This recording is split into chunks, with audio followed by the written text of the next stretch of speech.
Okay, so I want to comment on this video I just saw about the church I've been going to for last 20 years. And yeah, just sort of I had like an amazing experience there. Like the guy you can see now, Phil Pringle, every time he came around here to Holland, I felt there was an incredible presence of God. And yeah, and also every week going to this church, I feel the presence of God. And yeah, I'm just gonna comment on this news item about this church. And yeah, and I mean, already having looked at it, I can say like these news items, they put this sound underneath like something very mysterious or dangerous is going on, and they talk like, oh, and here you can see this is this, and they just make everything look very evil and scary, and just even the most simple comment could just scare you and make you feel like, oh, there's something terrible going on in this church. And while this church, of course, every church is made out of people, a church is people. It's a combination of God with his people. It's not buildings, it's not an organization, although organization is important to have these group meetings and have good, cool buildings and cool music and all these things. And I've worked in as a volunteer, making yeah, just being part of the whole. From I started out like doing coffee, standing at the door, helping out the band with like getting set up and like getting clearing out all their cables and wires and stuff at the end. And then I became like I started doing media for the team, where I did the background sounds or the background lyrics for the songs and the videos, and putting all the things on the screen like the video jockey. Then I did lights. So and I had such a great time. And now I know that people in church will make mistakes, because they are people. I'm a person. Do you think I will never make a mistake in my life? That's like unrealistic. But good organization will put in place, after mistakes are made or when they expect mistakes to be made, certain rules which these people have to abide to. And I know that C3 is very organized, and I know that when you look at that you think, oh, this is just a machine. No, it's not a machine. It's just this organization is to give good service to people, so problems don't happen as much in C3 as they maybe do in an disorganized church, which is more yeah, which more, I mean, if you expect people to behave properly, which you should, without giving them any guidelines, they might think they're doing the right thing, but yeah, these guidelines are there to help them. Now, of course, people that go to church will find things that they don't understand, and yeah, I will try to explain that in this when I'm start to comment about this yeah, this news item. So let's start a bit. I'm probably gonna do like. It's the church that sells miracles for money. Okay, after this is just how it starts, setting up the whole thing. A church that sells miracles for money. No, that's a lie. So she starts out with a lie. I mean, she's this a bit like the serpent in the garden, right? And this is how people say something that sounds really good. Before I was Christian, I used to be a smoker, and in Dutch we have the saying called drogredenen. It means like fake reasoning or dishonest reasoning. It's a reason that sounds really good. So it sounds very, oh, this church sells miracles for money. It sounds, oh, that sounds bad. But it's a complete lie, because if a church would sell miracles for money, which used to happen, the Catholic Church used to do that, and they used to say, well, you have to pay or you won't go to heaven. They actually did that, and they actually had, this was a fact. You had to pay a certain amount to get your miracle or whatever, cure or whatever, or absolution, and so you can go to heaven. If any pastor at any point would say, hey, look, I will cure you, I will heal you, but you have to tithe or I won't heal you, or you have to pay this amount or I won't pray for you, then yes, it is absolutely true that at that point, it is what the Catholic Church used to do for a while. Then it's like paying for more miracles. However, if you go to a sandwich shop and you give money for a sandwich and they give you a sandwich and you eat it, you've paid for that sandwich. However, if you go to a volunteer meeting or something that is like an organization that it depends on gifts, and they say, well, you are welcome to give a gift. If you then say, well, this organization did something for me, but I had to pay for it, then you're being dishonest, because you could actually have received that for nothing. And I haven't always tithed that good in the beginning, and there were long periods where I didn't tithe because, like my travel, I had to travel to Amsterdam, and like the amount I was spend, I had very little money, and I just felt like, well, listen, I'm already spending money going there. There's almost more than a tithe of the money that I have right now, and then so I asked God, like, well, what should I tithe or not? And then at some point I had woke up, I had this dream. It was almost like a nightmare about this girl. She really loved this young man. They were like young adults, like 18-year-olds, and she just sold all her like sellable body parts, like liver, and she sold a lung, and she sold everything because she found out she could make lots of money, and they could become very rich by selling all these body parts. And she loved her boyfriend, her guy, this man, so much that she said, well, we're going to be rich and this is going to be really good for us. So, and then this guy, he had all this money, was very rich, and then he looked at this girl. She was lying on the couch there, pretty much like dying because all her body parts were gone and she was going to get sick and dying. And she said, oh, and he looked at all the money he had. Oh, I just give her like 50,000 from all the.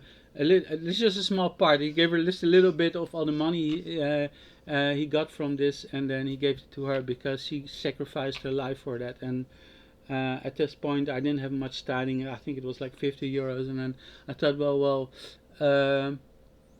like Jesus gave actually this, and then I understand, because sometimes it's hard to understand. You go, Jesus going on the cross, dying for you.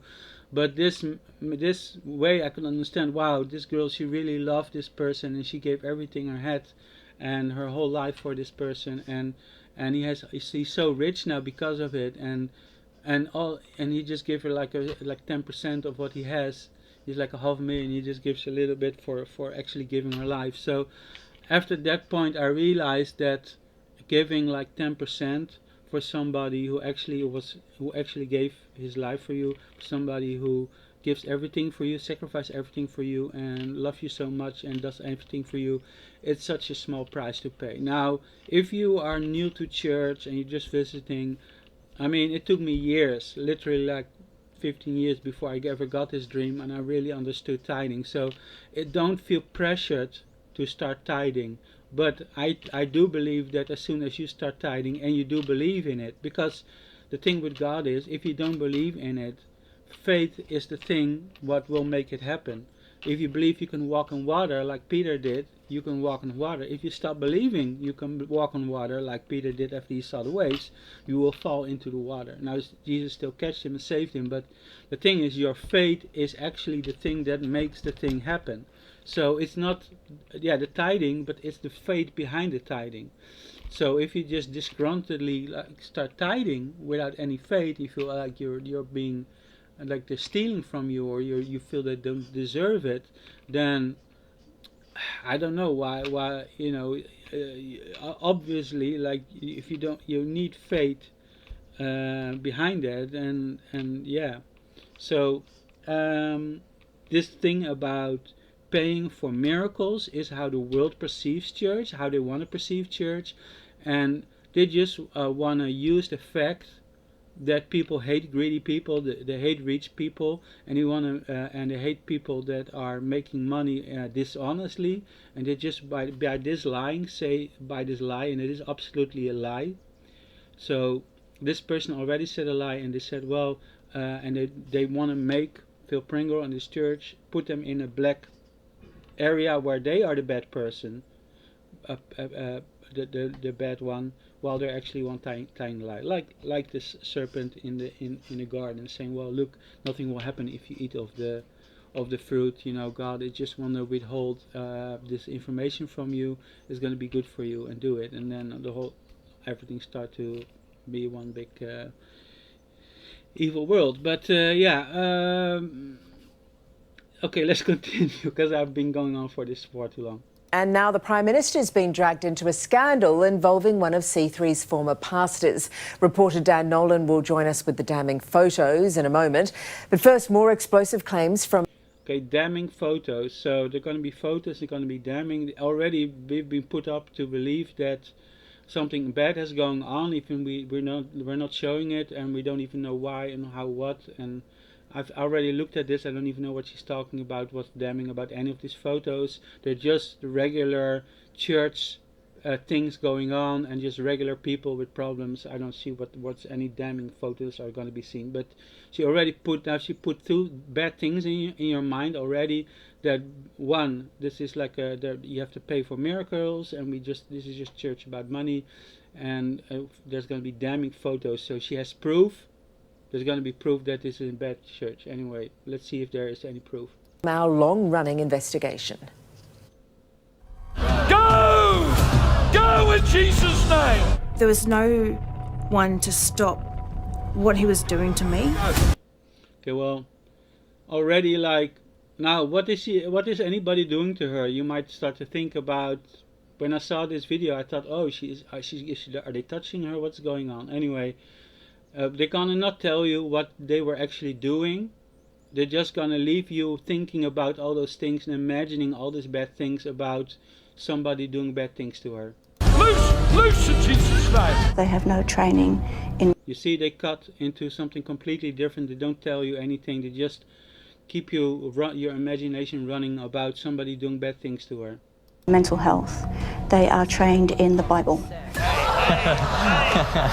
Actually, of course, yeah, these are pastors. These pastors are trained to talk about God. This is where you go to church for. Like, you don't go to a butcher for to get a chair, right? You don't go to dentist to get your appendix removed. You go to church for God. So these people are trained in God.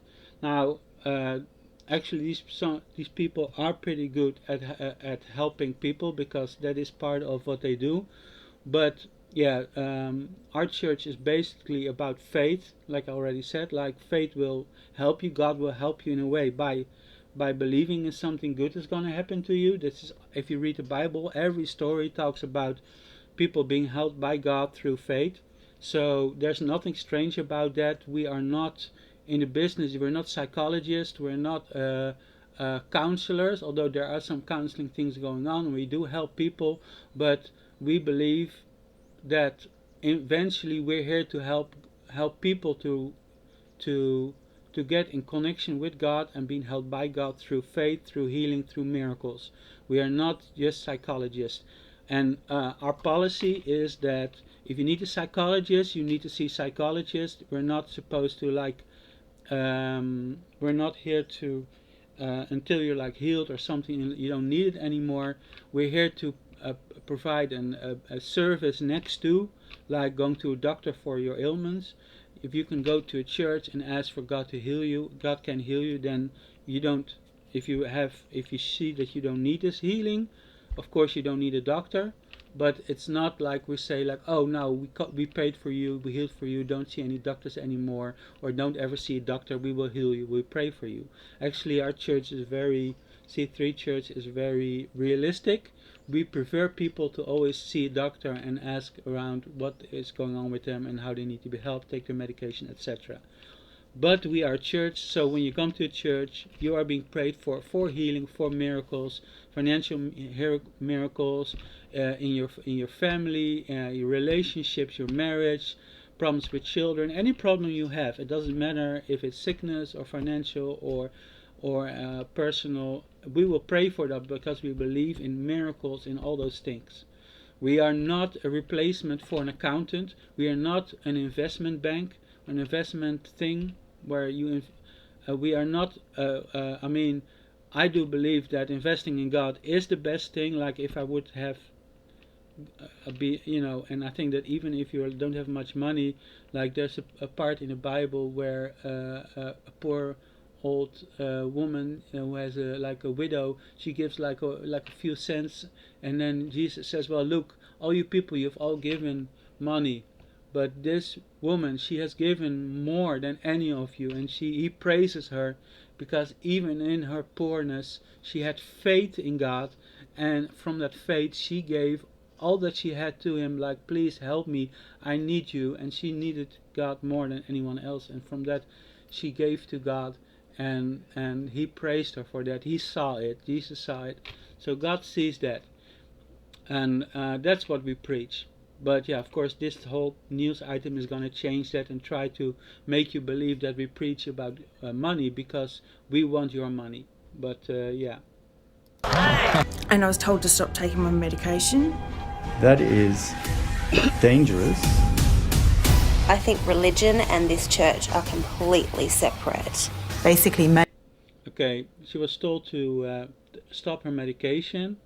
Well, if you listen to what I just told you, our rules are that we would never just tell somebody, hey, unless you feel that you're healed, you know that you are healed, then it's a natural thing. Well, like I had a huge back pain, Phil Pringle prayed for me, and actually like it took like months later,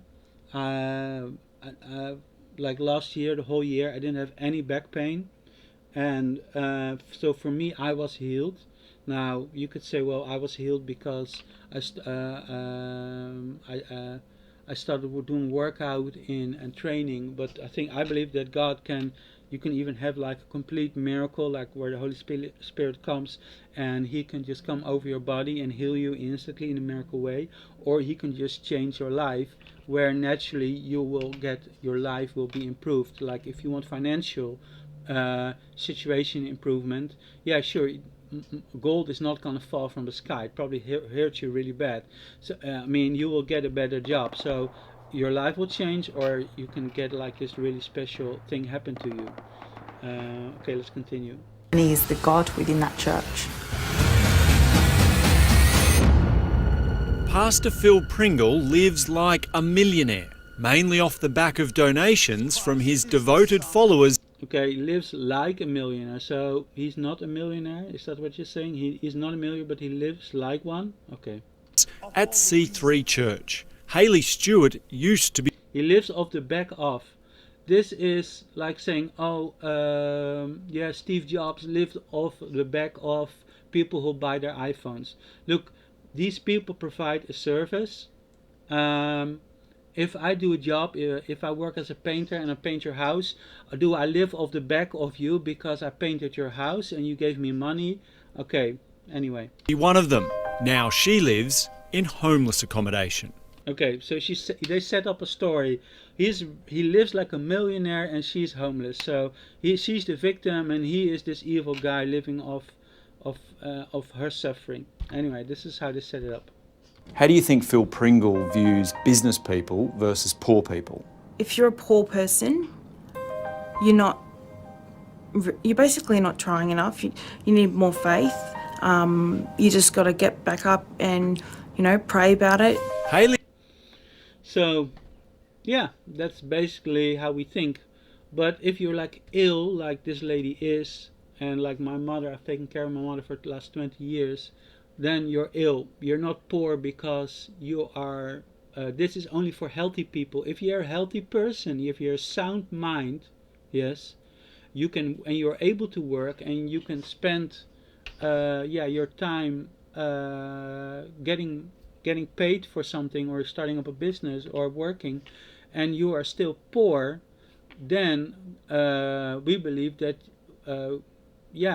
by faith and tithing, God will improve the situation. He will show you business opportunities. He will show you how to better improve your business. This is how God works. Now, if you don't believe in that, it's not, like I said again, like it is through faith that if you look in every story in the Bible, every person in the Bible, Abraham, he couldn't have a child. then he was told he was going to get a child. Now he had to have faith in that. If he didn't have faith in that, he wouldn't have even tried to get a child. You know, he wouldn't have given up. But he believed for that, and eventually he did get a child. Now that was not a perfect story, because eventually it took so much time. He slept. His wife told him, well, sleep with our indentured slave, and get a child. Actually giving up her status as his wife, because now the slave was going to take over kind of her status, because she received now child, and this she greatly diminished her position. But his love for Abram, for his wife he loved so much, he didn't change. She always stayed her number one. But yeah, they did a stupid thing, because of not being their faith being faulty. And people, we are people, but there still was faith in what God promised him, and eventually God did deliver him his child, and even tested him and see if he loved God so much that he would sacrifice his child. So I can tell you story after story after story. It's about people believing in God in very dire situation, and they're receiving miracles. Now this lady is obviously in a very dire situation, and I'm very sad that she didn't got any deliverance of that. But the only purpose of church is to pray for these people and tell them about how God works, like I'm doing now, and then hopefully them getting faith and getting deliverance. She immersed herself in the entire C3 experience, even feeling the pressure to tithe 10% of her income when she was surviving on a New Start allowance. There's so many people in the church who need help. The way the church helps them is to tell them to tithe. Hayley did need help. She joined the church aged 15.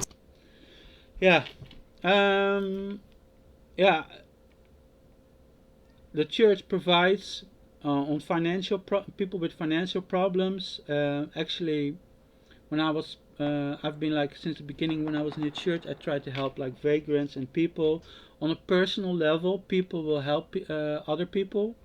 I had one vagrant. He was actually living in Schiphol. It's a bit like that movie with Tom Hanks, and he was he used to be a doctor. And I think he was drinking. He said he didn't drink, but I know he was drinking, and he had some mental problems. He was afraid of he was afraid to leave Schiphol. That's an airport in Holland, but he looked normal. He shaved the movie for Tom Hanks. He shaved in the bedroom, and he made sure he had nice clothes, and he looked perfectly normal. But of course he asked me for money, so I kind of knew what was going on. And then the guards came and said, "Oh, here, stop talking to them." And I'm like, "What are you doing here? Go away! Stop bothering us. I have a ticket. We were just talking." And then he was very impressed that I scolded this guard away, and actually I started talking to him, and it was Christmas.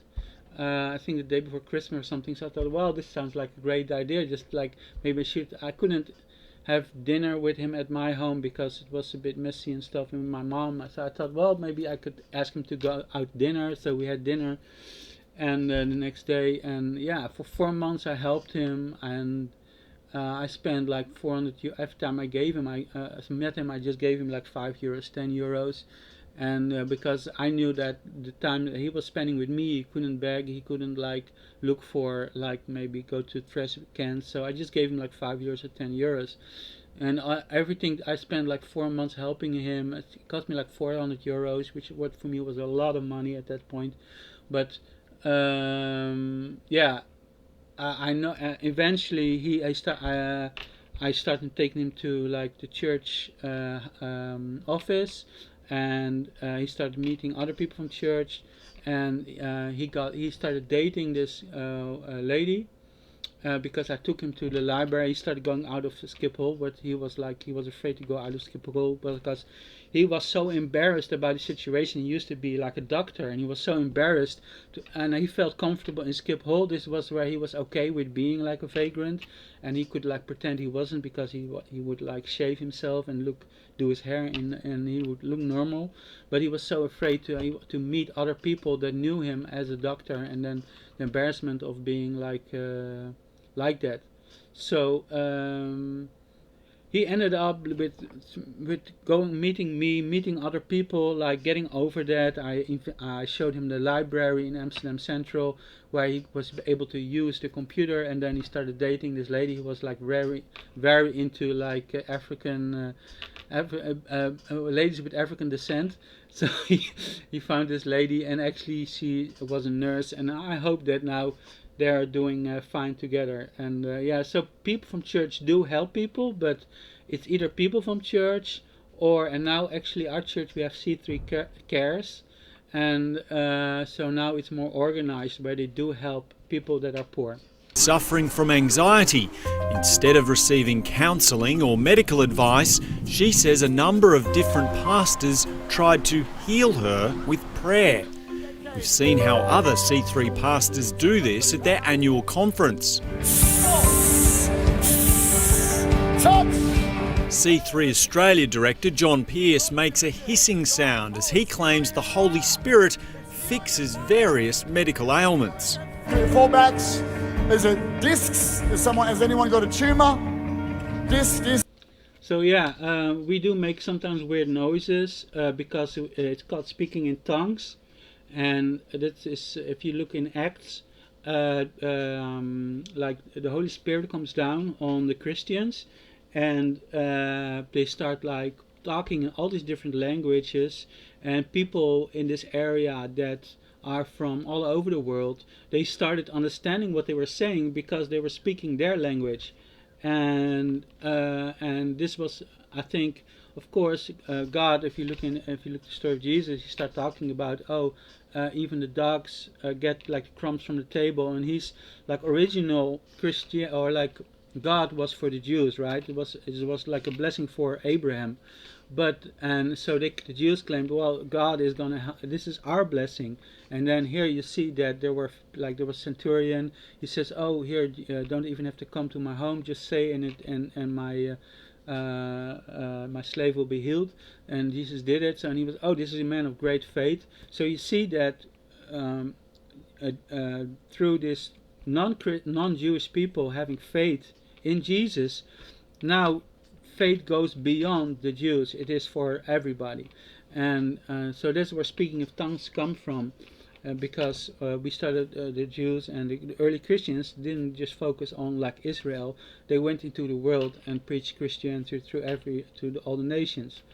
And so we speak in tongues, and that's why sometimes you hear us say weird stuff. We just something we do, and it may look really weird. And the Holy Spirit, when it comes on a person, it feels like so amazing. It's not like a drug where you like, drugs are like you always want more of it. So the Holy Spirit is not like that. It would be very bad if you would be addicted to the Holy Spirit, because there would be nothing more amazing than that. There would be nothing more addictive than that. But there's no addiction, and that makes it even more amazing. But and sometimes you feel it a little bit. Sometimes you feel it like incredibly strong, where your body is like shaking, or you can even just have like in an intermediate where your legs are a bit weak, and you feel like, and this is why people often fall. And and sometimes it's a bit, it's not that strong, but it depends. Sometimes you feel it very strong, and every time Phil Pringle came over, I felt like this great presence. Okay, let's continue. Just across here right now. Hayley was once one of these people falling down on the altar, but her mental health was never healed. When you're on that altar being healed, what happens to you? They're putting their hand on your forehead quite hard, and everyone around you is falling over, and you're going to look make the place look untidy if you're standing up and everyone's lying down. She says when she was 16, a young pastor by the name of Josh Kelsey tried to heal her at C3's Australian headquarters at Sydney's Oxford Falls. Let me get my Bible out then. He's a self-confessed university dropout, but as the son of one of C3's top pastors, Mark Kelsey, he too found his calling as a preacher. Josh Kelsey, he's the guy. Hayley says Josh Kelsey performed what is known at C3 as a deliverance, claiming he'd removed her anxiety, even though she was feeling more anxious than ever. I was apparently saved, and I was told to stop taking my medication. Who told you that? It was Pastor Josh Kelsey. As it's not my role to offer religious sacraments or advice, it's not their role to get themselves involved in medical details and treatment. So yeah, that's completely true what this man says. Like I said, you don't go to a butcher to get a chair. The church is not there to tell people if they're ill, stop taking your medication. You stop medication when the doctor says you don't need it anymore. That's kind of how you do it, because that's the safest way. I mean, why do it any other way? I mean, the medication, unless it's like poisoning you or threatening your life or something. If the medication, if you can survive the medication, just keep doing the medication until your doctor tells you not to take the medication. Dr. Mark Cross is a psychiatrist who specialises in complex mental health issues. I cannot stress enough that it is extremely dangerous for someone to tell someone who's prescribed medication to stop their medication. Yeah, that's also true. It can also be dangerous. Yeah.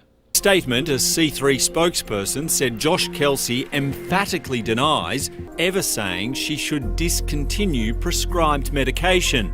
They say C3 has clear policies in this area, which are never to advise people to change medication without clearance from their doctor. Yeah, so like I said, I've been in this church for 20 years. I didn't have heard anything different like that. So, but maybe they said, well, if you feel better, if you are healed, then stop medication. Maybe she interpreted that as her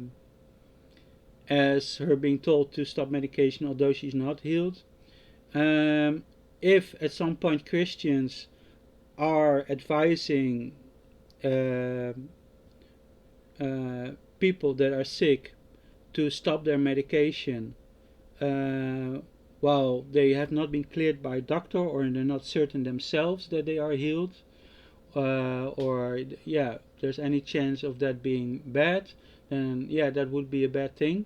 Like I said, of course, maybe I'm not saying that there's a 0% chance that in this case things went wrong, maybe he said things in the wrong way, I don't know.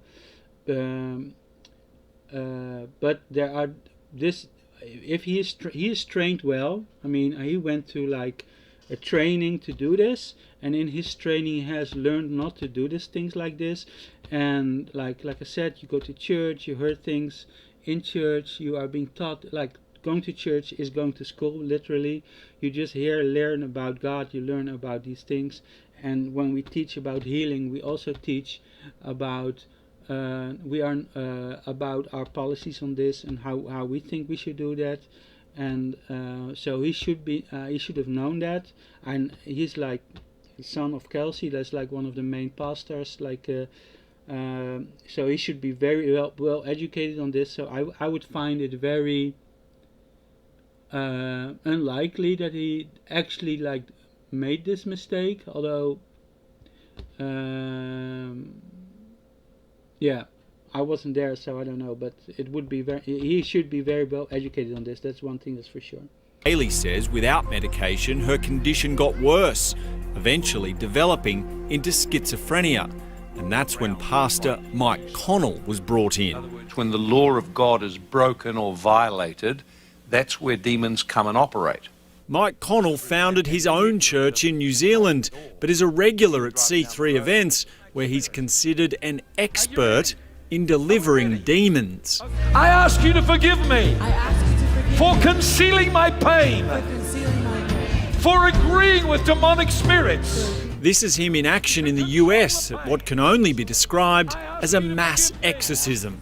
Power of God, touch now! Okay, when I first heard this, I thought they were just like talking about him like in a bad way. Oh, this can be described as a mass exorcism. But yeah, now I hear it again. I hear him talk about demons. I mean, like if you think about exorcism, you think, and I mean, actually Jesus does exercise, does an exorcism. There's a lady that has like a lot of demons in her, and then they go into the pigs. Just read the Bible if you want to know about that. So it's not unheard of. Like I said, my mother, I took care of my mother, and yeah, she would like go like talk and blibber all day long. She would like just talk gibberish. And if you wouldn't know anything better, you would definitely think that she was possessed or something. I know that this was a biological something in her brain that was wrong. Her mind was, there was something wrong with her brain, and there was a biological problem. But yeah, for people to see someone like my mom, not knowing anything about, what's going on, for many years that those people have been like people with mental health are seen as people having demons, and because they say crazy stuff and they think, well, this is like look at people that have there are people that say things out of the wild, like they just curse, you know. Now you have people, so you would say, well, why would they just curse? Okay, that's maybe probably a demon. That's something evil in them speaking. You have people, and this is you have people that have multiple personalities. A long time ago, I had a girlfriend with multiple personalities. I didn't see it much, but I saw it like once or twice, and and it's like, where does this other personality come from, right? Then you have people like my mother that just like talk strange things that are in their own mindset, and they can't communicate with them. They just say all this weird stuff. So all these, and then you have like people that roll on the ground, that fall on the ground and shake heavily. Man,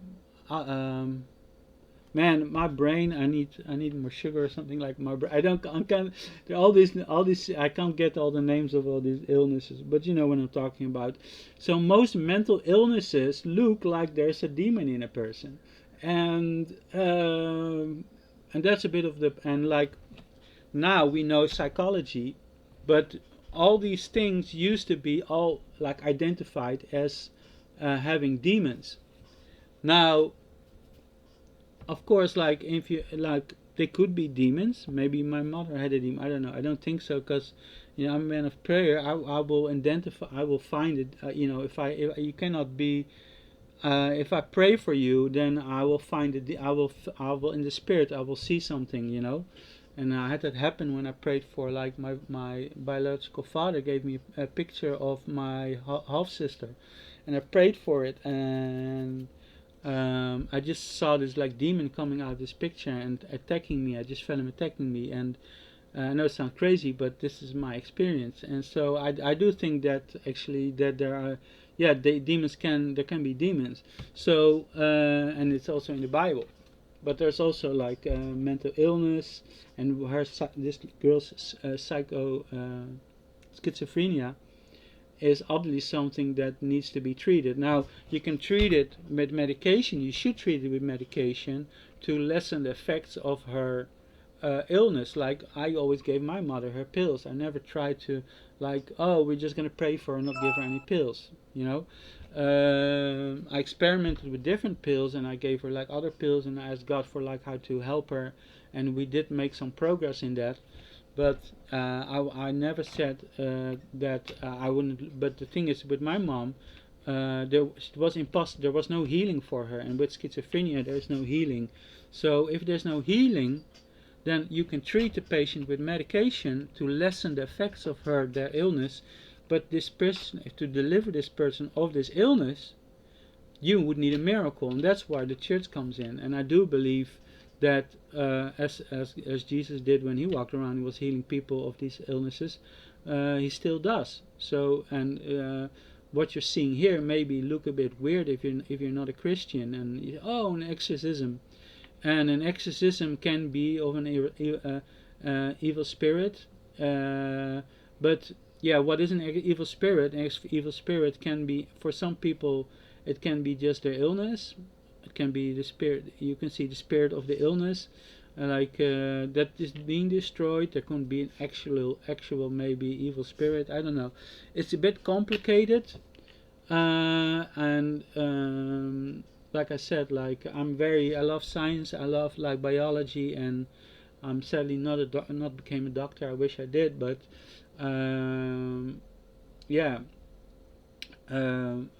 like I said, I'm trying to explain that how these illnesses can be seen as evil spirits, but there also can still be actual evil spirits. And there's a spirit of money, like people just being in love with money and just only caring about money. And we have this, so we in church we talk a lot about spirits. But this person saying, oh, this is an exorcism going on, we don't say this is an exorcism. The church, we will never say we are going to exorcise you of this evil spirit. We're just going to pray for evil spirits on you, and we don't call it exorcism. This person call it a mass exorcism. He's just trying to put a bad light on the church. Again, this is a fake reasoning. He is using words to manipulate how we feel and think about what is going on here. This is not a mass exorcism. He is claiming it is one. This is just a church service, people needing help, and a pastor praying for them. And sure, he's talking about evil spirits and stuff, and getting rid of them, but I just explained to you how you should interpret that, or could interpret that. And whatever you think of it, you have to do. But just this guy claiming it to be a mass exorcism is just his claim. Touch, Holy Ghost, right now. Touch, loose. By the time Pastor Connell met Hayley Stewart, she was starting to have delusions about demons. I used to believe there was a demon rotting in my chest, and I believe that paranoia came from constantly hearing, about demons and how they're real. Yeah, that makes a lot of sense. I mean, she is like schizophrenic. Her mind is very susceptible to these things. So, I can imagine her experiencing that, and I'm very sad about that. So imagine bringing this frightened, fragile woman to this bloke for healing. I break their control. Loose. That doesn't mean it's not true. I mean, like I said, there is a spiritual thing, and like I said, an illness does feel, these mental illnesses do feel like they're like that, and they're very easily confused for like that. And if you see how dark these people can become, and how dark their ideas are, and how they take their own lives and stuff, and how depressing it is. Now, there could be a biological thing here, because could be lack of dopamine. Dopamine will make you feel good. If you don't have enough dopamine, and I think there are other, I don't even know what. Is it serotonin? No, serotonin also makes you. But there are stress hormones too. I don't even know the stress hormones. Should look that up. So you have stress hormones when you think about bad things, and these people, because they have a mental disorder, their mind uncontrollably is being pulled into these dark thoughts, and those dark thoughts release those stress hormones, and that's very bad. And I mean, the whole mental field is very much in development. They don't have all the answers, so I could never even provide you the answers. But we as Christians, we pray for that in a way where we see it as demons, or we pray for that where we healing for mental health, or healing for demons, and I mean, like maybe praying for demons could be seen, as in like how it was. If you even look in the Bible, they pray for like evil spirits being removed from people that have these mental problems or biological problems. So how does that make you feel when someone's in your face screaming about demons? I'd never felt so paranoid in my life. I was terrified. I was absolutely terrified. There was no one to stop what he was doing to me. These people are not trained. Yeah, I feel bad for this girl having this experience. However, like when you go to a dentist, it's very painful. I'm sorry that she didn't get any deliverance from her illness and didn't help, and maybe gave her just a bad experience. But I do believe that people can get healing from these things, from any illness, from any problem they have. I mean, God has always helped me through my life with many things, and even with my mom. Although, I never saw like complete healing of her mental illness. God gave me wisdom, and I saw a lot of things going on with my mom, and I did find some medication that improved her situation, and she had moments of clarity after I gave her this medication. And it's too long of I could spend like an hour explaining all the things that I learned from that, and maybe one day I will do it. But I think God can give you wisdom. But for a complete like healing, I think for this lady, if she faith is actually the thing that will make it happen. If you look, there's a situation in the Bible where Jesus goes to his disciples. They've been healing for this young boy who is like mentally ill, or they call it like they're trying to exorcise demons from them. And then Jesus says, "Oh, you evil generation, and you have so little faith." And I'm not the exact words, but you can look it up. And he said, okay, for this you need to like pray and fast for an exorcism like this. But and then he heals that person, and he actually blames their inability to heal this person of this problem, or because of their lack of faith. So, and this is what every time when Jesus comes to a situation, like with the centurion, he says, "Oh, you have great faith." Why does he say that? Because the centurion says, "You don't even have to visit my house. Just say it will happen, and it will happen, because when I give an order, it also happens, and you have great authority. So just say it will happen, it will happen." He says, "Oh, you have such great faith." And so he here says that this person has great faith. While here, these disciples, he tells them they have not enough faith, and he even calls them an evil generation. So he's very unhappy with his disciples at this point for their lack of faith. And even with Peter, when Peter just falls into the water after walking on water, but he looks around him and he just sees the waves, and he's like, "Oh, these waves are gonna get me," and just loses faith in what he is doing. And the miracle is as he's doing that, walking on water. And he says, "Oh, you of little faith." This is what Jesus always says. He says, and with the lady that is given that talks about the breadcrumbs, she's not a Jew. She says, "Well, but even the dogs get the breadcrumbs of the table from the master." He says, "Oh, you also have great faith." So he talks about people having great faith, because their faith goes even beyond what is the religious beliefs at that point. The religious beliefs were that that Jesus had to visit you, or a preacher had to visit you and then lay hands on you and pray for you. That were like the religious belief. But the centurion goes beyond that. He says, "No, you don't even need to go to my house. Just say it and it will be done." And he's like, "Wow, you have this amazing faith." And then with the lady, the breadcrumbs, she's not a Jew. She doesn't deserve actually a miracle. But she says, "Oh, but even the dogs get the breadcrumbs from the master." So she's like saying, "Well, I do deserve it, because even just a little breadcrumb of you will heal my I think is it her child that is sick?" Well, look it up in the Bible. Look at the New Testament. Jesus, what he's doing is amazing. And he praises her for her faith. So either people are praised for their faith because it goes beyond religion, or even like when on the boat, his disciples wake him up because there's a big storm and they're afraid that the boat is going to sink, and they wake Jesus up to say, well, you need to help us. And then he also scolds them and tells them they have little faith, and he said, well, and because their faith is below religion, because religion, if you go through the Bible, God parts the sea for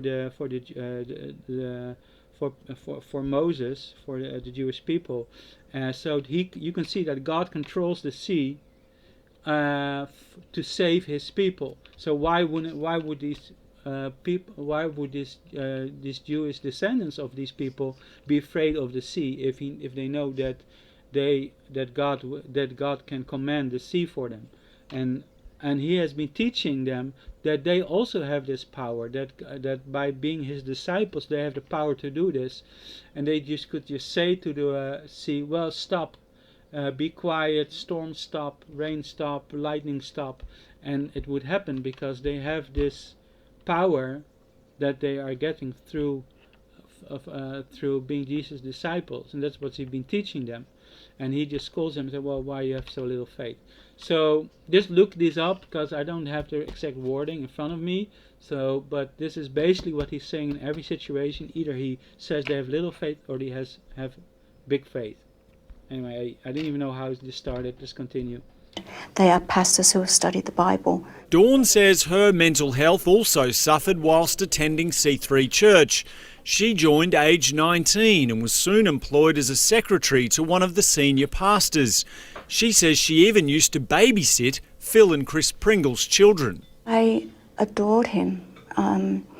I thought he was a man of God, amazing. She says as Phil Pringle grew the church from its humble beginnings, the pressure to tithe increased. It was all about increasing the size and the wealth and the spread and the reach of the church. Okay, so let me explain. It's not about the wealth of the church and not the extension of the church. It's about God reaching more people. When I started attending the church like 20 years ago, oh man, it was so amazing. Every week, every Sunday when I went home, I just felt elevated. I had like an amazing week. I just felt so good, and all I could look forward to was like going to church the next Sunday. And it wasn't just because of the music and the people and everything, they were nice, and the teachings. It was because I experienced God there, and I felt like when I reached out to God in prayer, that He was also that I could feel His Spirit, and it was just an amazing feeling, and just to know that there was a God who was taking care of me and that He was watching over me, and it just gave me that was so great. And it wasn't just only from things I heard, although that is important. It actually through my faith I actually felt the Spirit. And the Spirit lifted my spirit, and just knowing that there was this God, and so I want to share that with the world, and this is why Phil Pringle wants to share and bring as much churches all around the world, and I have that, and this is like the evangelist. If you love God, you want to evangelize because this is such amazing. It's like, imagine you receive an inheritance and you get $10 million, and you buy this and you get this beautiful island with a huge resort. I mean, with this house with all these like rooms in it, and you go there and you have like this beautiful yacht outside, and you have like you can go sailing and everything. You have all these beautiful things.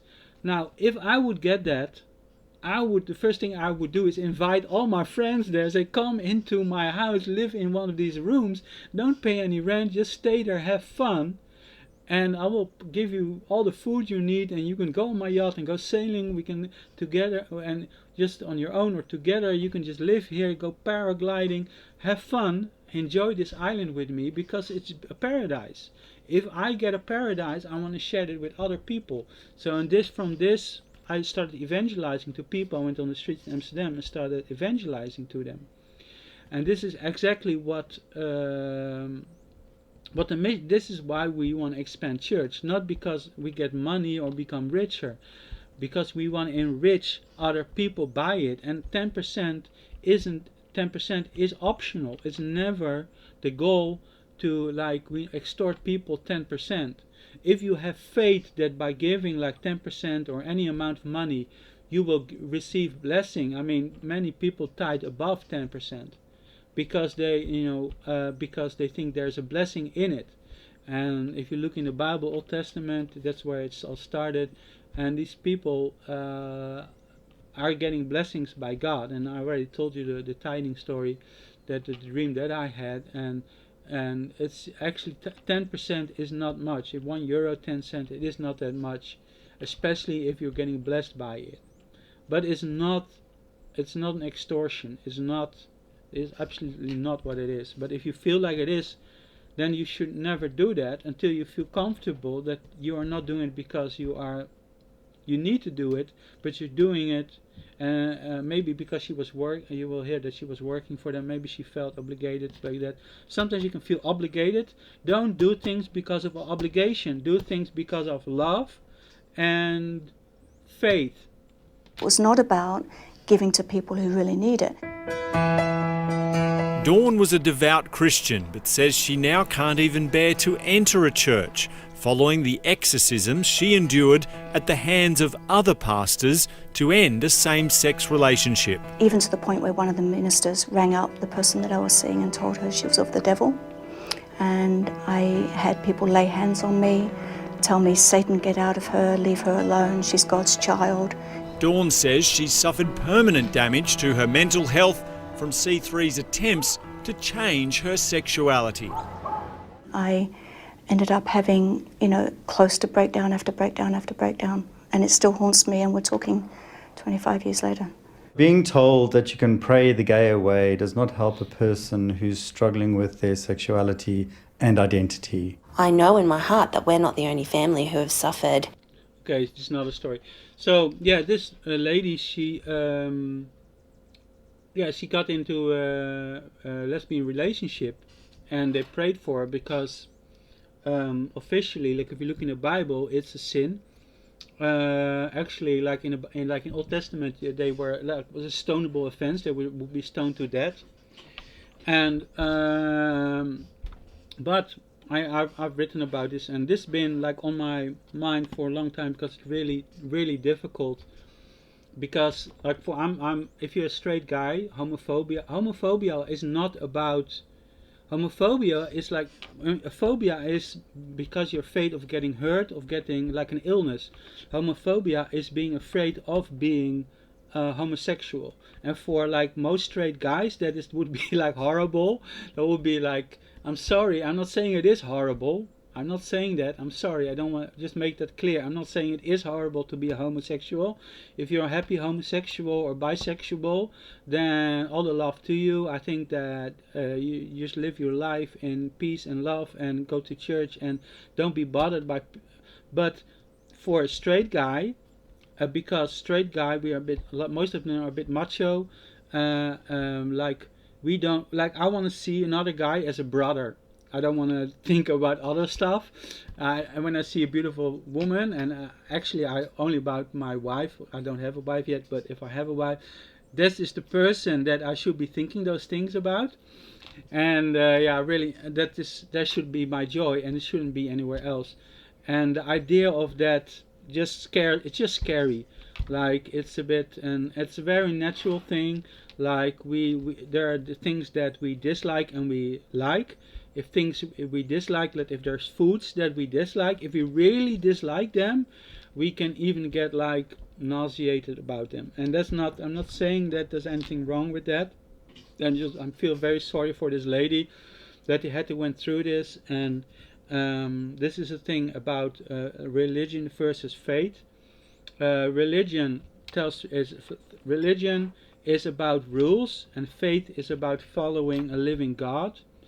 And also there's knowledge. So I've been thinking about this for a long time because I felt like, well, I was kind of okay with homosexuals, and then I become Christian, and then I thought, well, how should I handle this?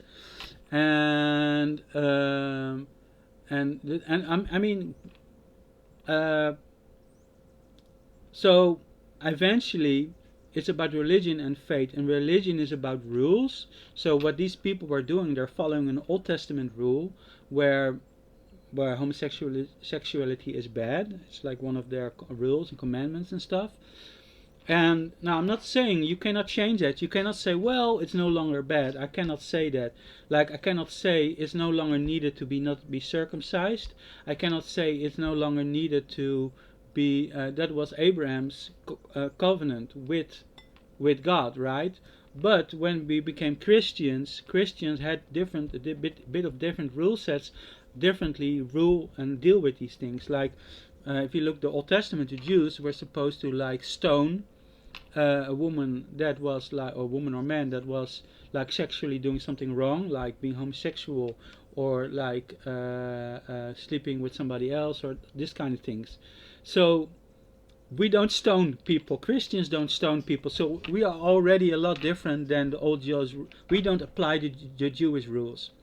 So what happens when, like, there's a story about where Jesus, they throw a naked woman in front of him, and all these people are picking up stones, are ready to stone her, and because he is like the main preacher, the main person, the prophet, they look to him and say, well, what are we going to do with her? And actually what they are trying to destroy Jesus. This is actually what they're trying to do, because the people who have caught this woman caught her only for one reason, to discredit Jesus. Like, this story is here to discredit C3 Church.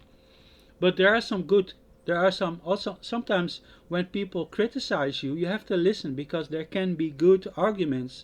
You can learn from criticism. Criticism is the greatest thing that you can ever receive in your life, because if you listen to them, you can improve and get rid of problems and mistakes and become a better church, become a better person. We get a better organization, better business, better school, better whatever.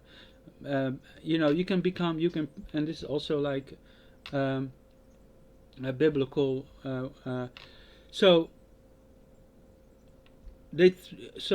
But Jesus, he says, look, listen, whoever is without sin, he cast the first stone.